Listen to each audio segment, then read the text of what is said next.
Hello YouTube, and welcome to my channel. I've decided it's high time to finish the series that I started a long time ago. So today we will finish proving the existence of the Christian God. In the first and second part of this series, links below, we proved that there has to be a unique uncaused cause. In this two-part series, we will show that this entity is immaterial, rational, and triune. Part 3.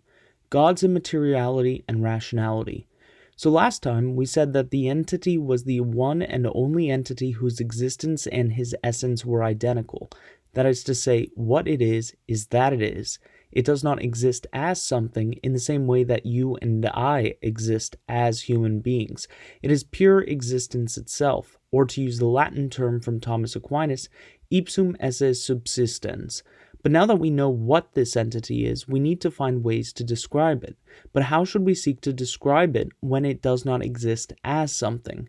After all, we can describe a human being as something that exists as a rational animal. But what can we say about God without implying that it has an essence apart from his existence? St. Thomas Aquinas, you probably guessed, gives us the answer to this question.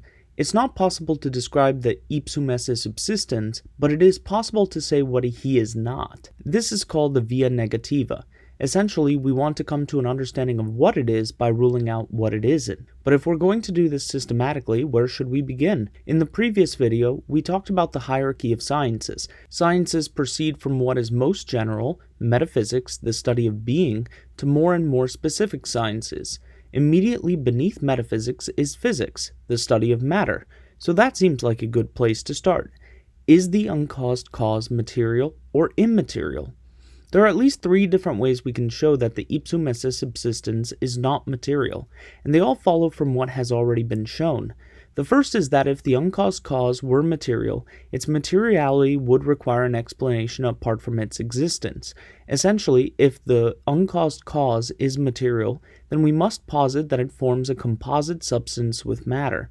But as we showed in the previous video, this substance cannot be composite, because if it were a composite, its composition must be explained by an external cause, and this being is uncaused. Therefore, it cannot be composite, and for the same reason, it cannot be material. The second way to show that the uncaused cause is immaterial is by motion. All matter is in motion, but no material thing can move unless acted on by an outside force. Thus, if the uncaused cause is material, it must be caused to act by something else. But this would mean it's not uncaused. Therefore, the uncaused cause must be immaterial. The final way to show that the uncaused cause is immaterial is by divisibility. Matter is by its nature divisible. Think of space and time. There is no shortest space or shortest time. You can always think of a shorter one. Since matter exists in space and time, matter too can be infinitely divided. But the uncaused cause is not divisible, since if it were divisible, it would be a composite substance, and as we said before, it is not. Therefore, the uncaused cause must be immaterial. So having accepted that the uncaused cause is immaterial, we can then ask, given that the uncaused cause is immaterial, what can it be? The answer to this is quite easy. It can either be an idea or a mind. Ideas and minds, though often communicated through matter, are themselves immaterial. Since ideas are dependent on minds, we know that the uncaused cause is not an idea, and therefore we know that the uncaused cause has to be a mind. So if the uncaused cause is a mind, what is it thinking about? The answer is itself. And this is the classical definition of God as given by Aristotle, thought thinking itself. And it is from this understanding that we can show that the uncaused cause is the Christian God. Part 4. God's Trinity. Given that the uncaused cause is a mind, we can understand it has the powers of a mind. These include intellect and will. Intellect is the apprehensive power of the mind, and will is the intentional power of the mind. As we said, using Aristotle's conception of God as thought thinking itself, we can understand the intellectual power of the uncaused cause as ordered towards generating an idea of himself. This idea of God, being generated by a perfect intellect, is a perfect representation of the mind of God. Because it is a perfect representation, it also is a mind. Thus we can say that 2 persons exist in the uncaused cause.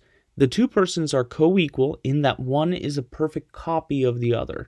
One simply proceeds from the other as an eternally generated idea of the other. So if that is the result of the intellectual power, what is the result of the will?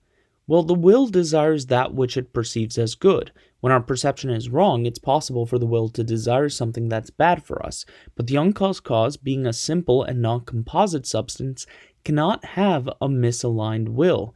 Therefore, the uncaused cause desires that which is most good. But what is good? Well, ultimately, goodness and being are interchangeable.